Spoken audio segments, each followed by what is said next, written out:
Magandang araw sa inyo. Nandito rito po ang aming balita ngayong araw. Ang pagtaas ng bilihin ng mga karne at iba pa, alamin sa pagtutok ni Leonard Bangonon.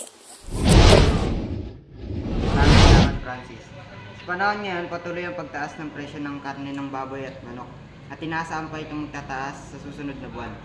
Nandito ako ngayon sa pagsibol upang alamin ang opinyon ng mga mamimili at tindero. Ano sabi ninyo sa patuloy ng pagtaas ng mga bilihin? Ang sabi ko ay kami may problema sa bilihin dahil hindi namin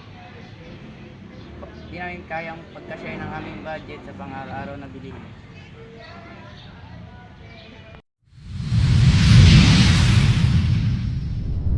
Sa mga biglaang pagtaas sa mga presyo dito, kagaya na lamang ng mga karne at gulay at ng iba-iba pa. Madami na ang nagrereklamo, kagaya na lang ng mga nagtitinda at ng mga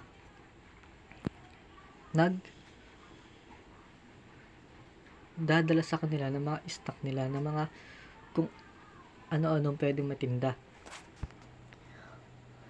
Mga nagtitinda dito ay nahihirapan na rin mag-stock ng mga kanilang paninda kasi nga ang daming nagmahalan na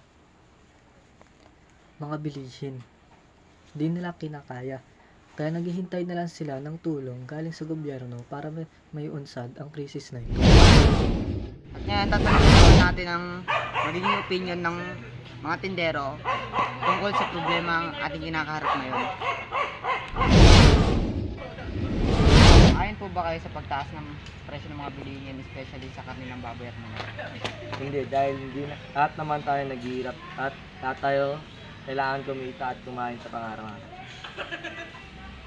Paano nakaka-apekto ang pagtaas ng mga bilihin ngayon sa pang-araw-araw ng pamumuhay?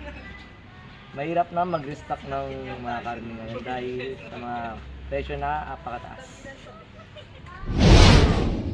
Sa impormasyon at ito lamang ang balita sa araw na ito.